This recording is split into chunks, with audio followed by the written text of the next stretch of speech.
Hey, what's up, guys? So I got some nice kits for Christmas from a viewer, Mike. Thank you very much, Mike, if you didn't get my message. And this one we're going to look at today is from Gump's Grocery, and it is a simple, no, I don't know what they cut off all the words. I believe it says simple metal detector, because I've seen these types of boards before. So let's see what's in the bag.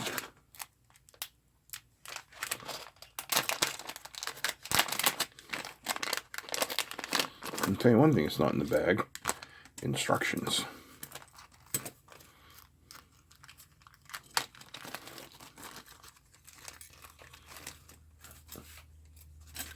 Come on. Everybody out of the pool.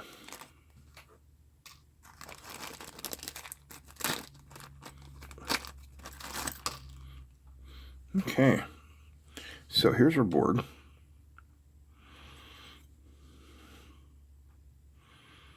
Pretty cool.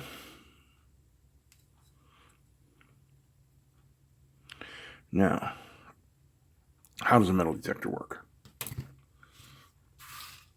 Well, I don't think that was supposed to happen. Dagnabbit.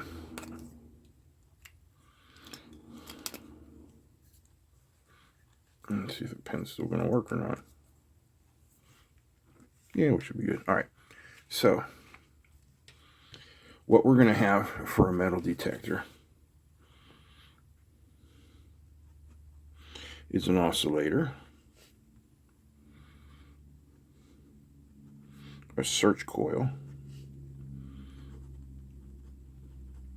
a return coil, and some type of signaling device.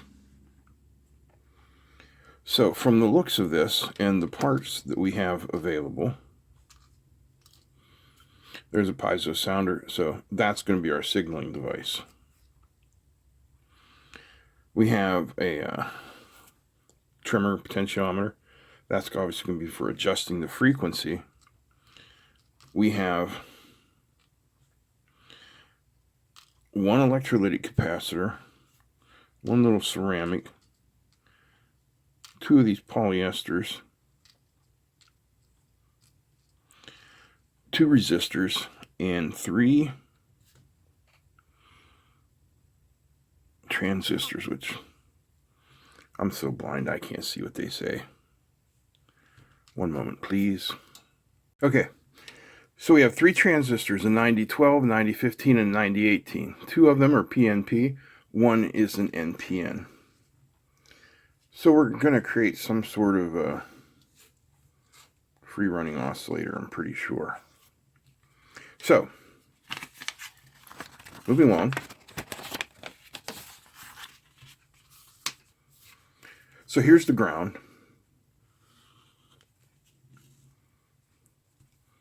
Yeah, here's you.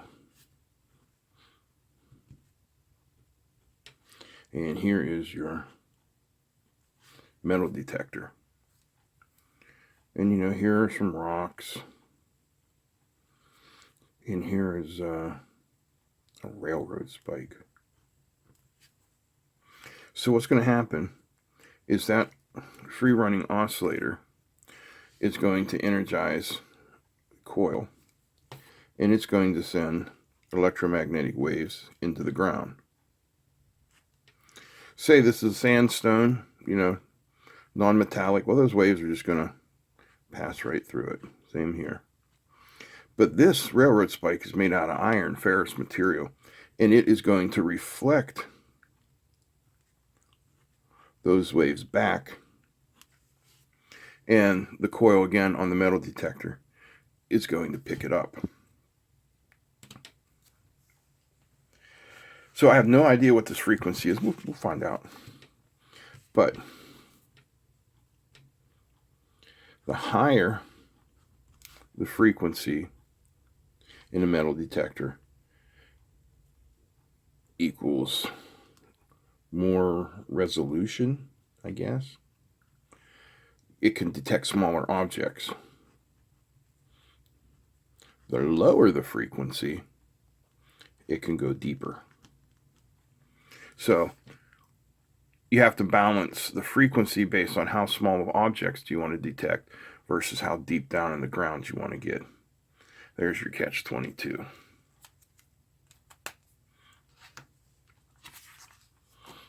All right, so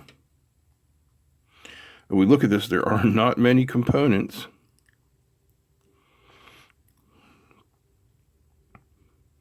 We'll start with the resistors because they're the lowest ones. A 220K and a 2.2K. That's going to be hard to differentiate on these blue resistors because that's both starts out with red. So I think the safest thing to do would just be to examine those values, and we'll see what we get.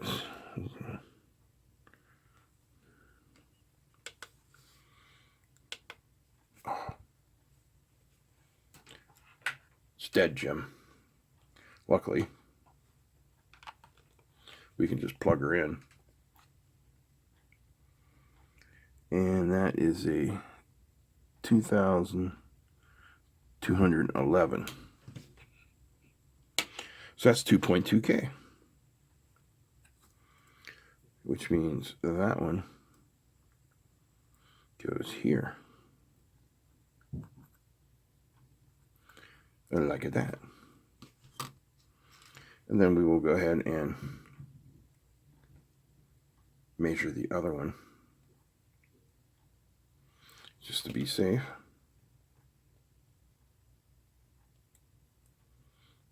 Since I get it in there, there we go. Oh, my battery cable pulled out. I'm kind of stretching here. See what we get. 220K. Yep, 220K. So we get our resistors in. I mean, there's only a couple components here, so I'm not going to use any sort of a stand.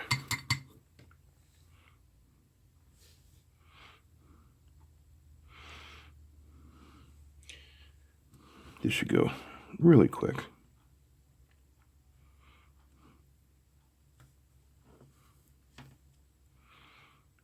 So today is January 3rd, 2023.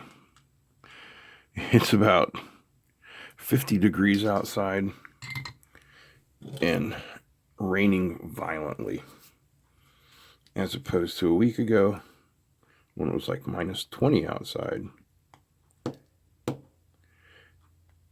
Yep. There are no such thing as global warming.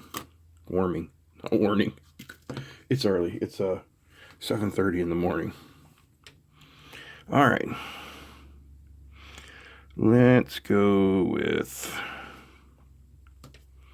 these capacitors. These are our single layer ceramic capacitors. You'll find these in just about anything. They're generally very small values.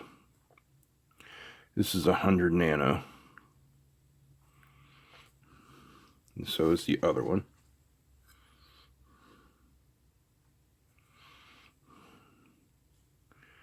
Where does it go?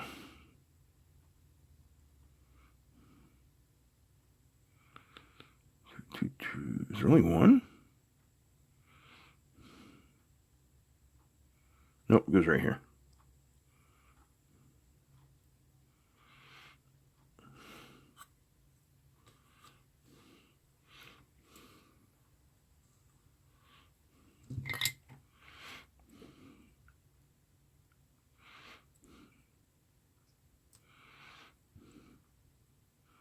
Very nice. It's a nice little circuit board. Gump's Grocery. It was bought off of Amazon. But these are all Chinese kits. This is a nice little low-cost kit. Low component count too, so assuming we get it working, it might make a good kit for, somebody who's kind of just starting out. All right, so now we have these polyester caps. These are 222.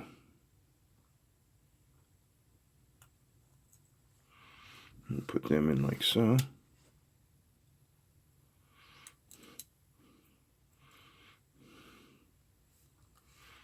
Now the ceramic in these polyester caps are generally very small values.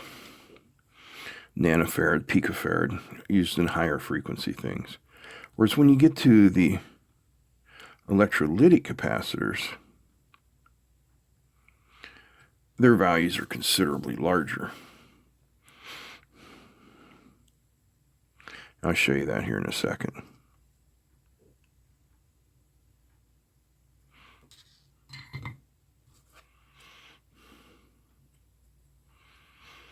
Things look good.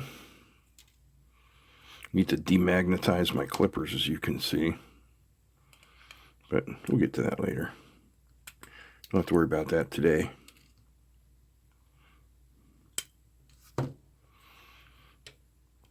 All right. So like I said, this was 100 nanos. This is about 200. And this is 100 microfarads. So this is like, I don't know, you can do the math. It's like 100,000 times at least as large. All right, so let's start. Put the transistors in next. 9012.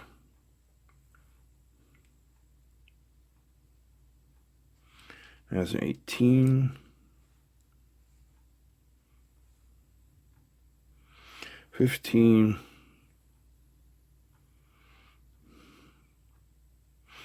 12. And you notice they have the little rounded profile there. Make sure you put them in the right way, or they are not going to work.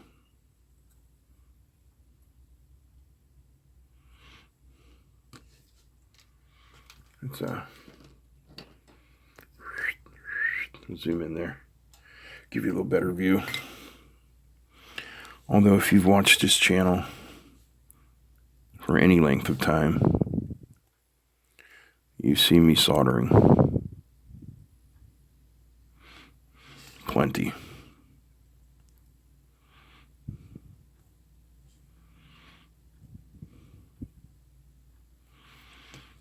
Soldering is one of my favorite things to do. I find it cathartic. When I used to fly, just for fun, not for business or anything, I only have a private license. PPASLIA. There you go. I haven't flown in almost 15 years, though, because of my heart. But when I used to fly, I used to say that was one of the greatest things that you could do, because it requires 100% of your attention 100% of the time. Now, I know you've read stories about, airline pilots and such falling asleep while they're flying big planes with autopilot GPS guidance. I was flying a Cessna 172, single engine 4-seat plane, and it did have a 3-axis autopilot system, but I preferred to just fly the plane because that's why I was there. But that was also very cathartic. Like I said, it requires all your attention. So, you're not worrying about, do I have enough money, to pay the rent this month? Or, what did somebody say? What do they mean when they said that at work? You don't worry about any of that. I think that if you can find something like that in your life that lets you shut off the critical thinking part of your brain, although, piloting is critical, but let you shut off the mundane day-to-day drama of life and just clear your brain palette. I think that's a wonderful thing.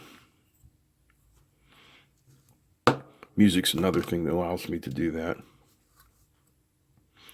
Especially now that I'm trying to sing and play at the same time, which is something I've never been able to do. That requires brain cells that I just don't have access to sometimes.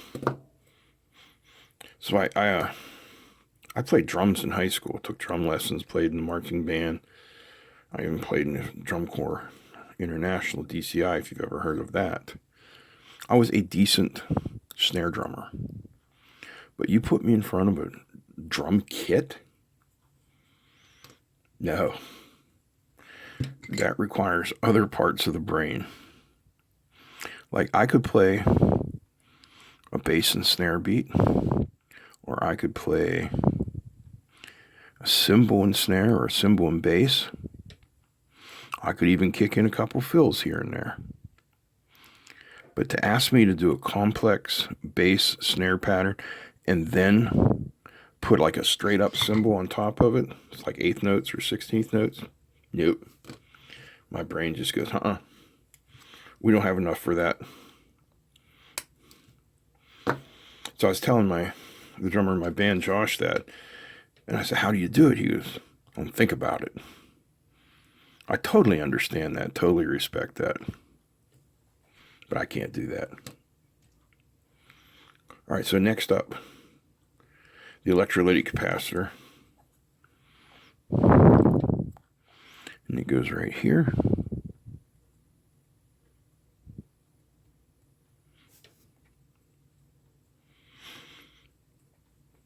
After I quit flying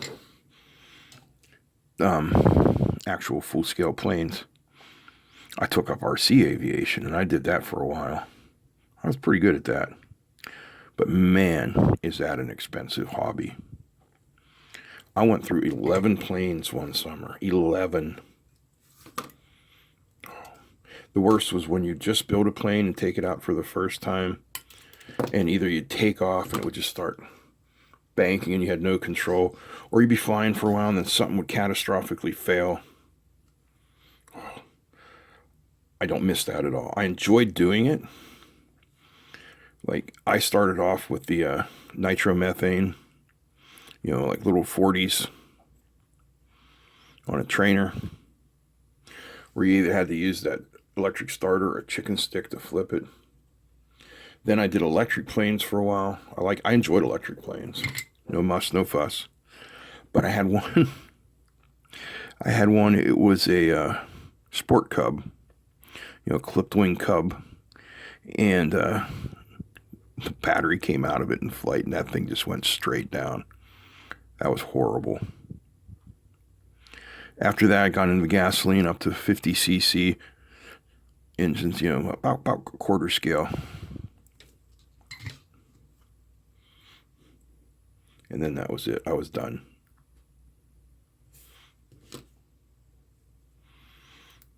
We had a couple guys at the field and club I used to belong to, which is the Greater Pittsburgh ARCS, Amateur Radio Control Society. We had one guy that flew jets, and I was really, really into that. Interested. I never bought any, because just the model turbine engine alone was like $5,000 at the time. I don't know what they are now. So you would be looking at maybe $10,000 to $20,000 in a single model.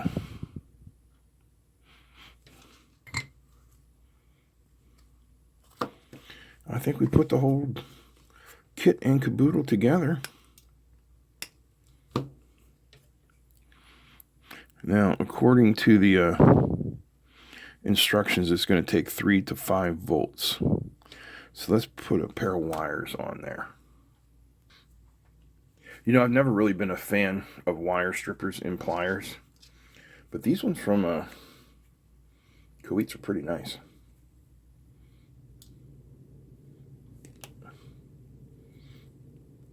I've always used separate wire strippers.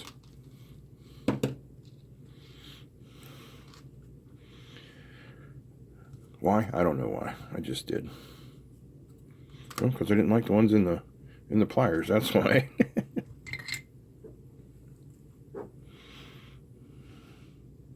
I have no idea whether or not this is going to work, but we'll find out.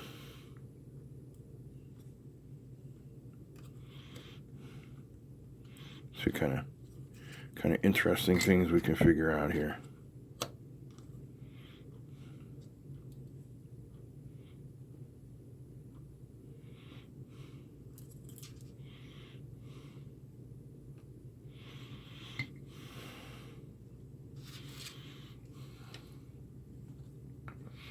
That should do it.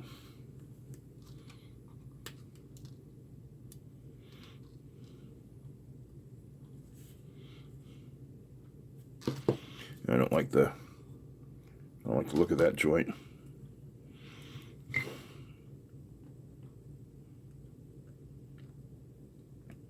So we'll reflow it. You always look at your solder joints. Make sure they look like little Hershey's Kisses.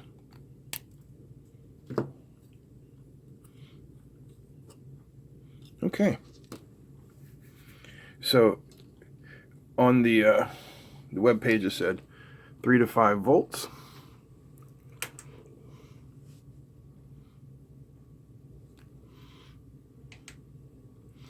There's 5 volts. I don't think we want to give it an amp.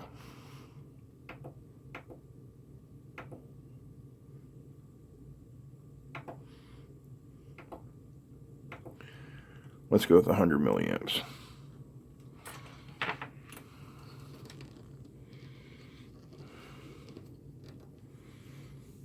There's a large chunk of metal. I don't think we want anything quite that big.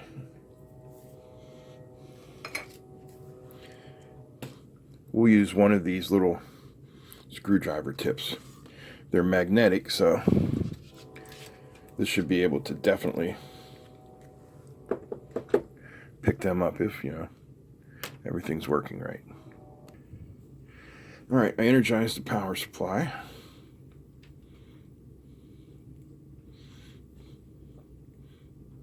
There we go. I heard a chirp. So we're pulling 4 milliamps, 3 milliamps, 0.15 watt. All right, let's see what happens.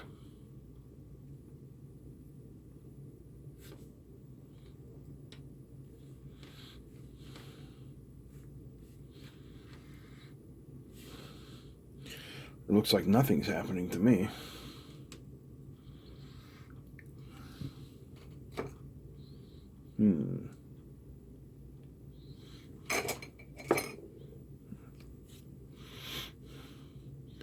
Try adjusting the try adjusting it with a bit that will actually work. Let's see.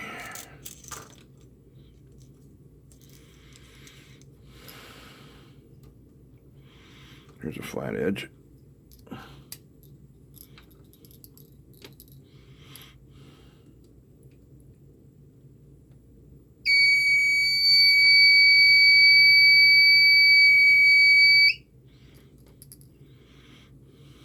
I'm getting nothing. And this stuff is metal.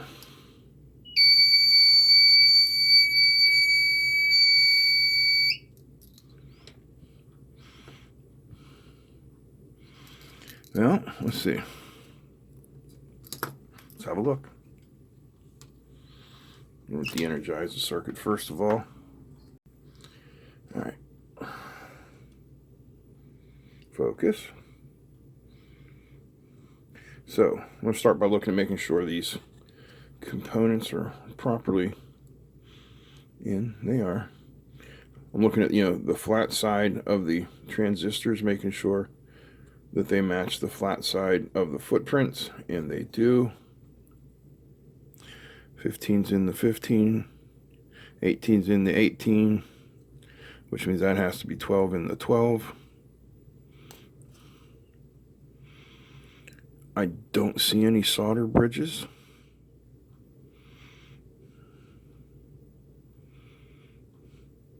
I don't see any cold joints.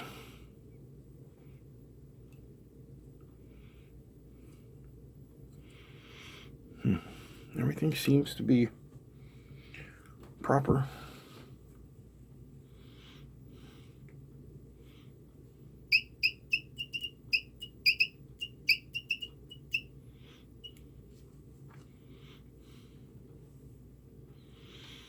I mean, I know this stuff is metal.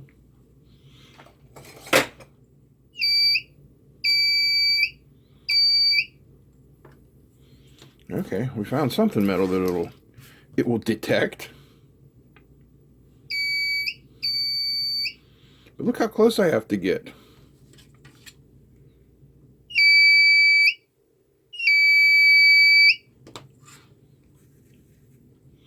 Let's see what happens if we, sorry, bumped the camera.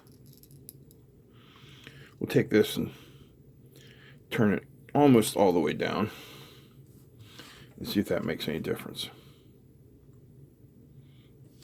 Yep.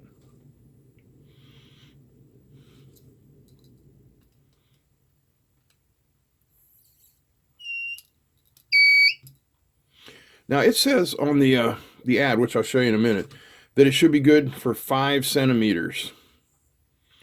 All right, there's 5 centimeters. So from this height, it should be able to detect this ruler, right? No. At that setting, we are detecting the ruler at just under 2 centimeters. So let's see, is there any setting where we can detect it at 5 centimeters?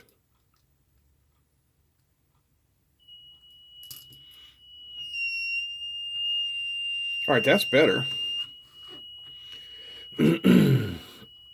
That is about 3.5 centimeters.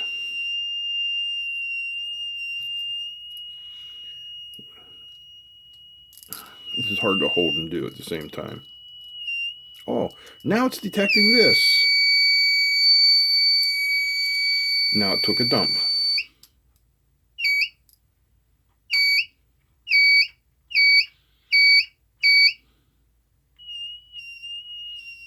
So that's as good as we're getting. So I'll show you side on so you can get an idea of how close you have to be.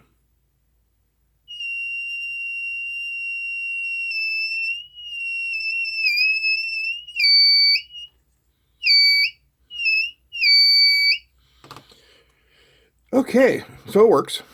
It was fun build.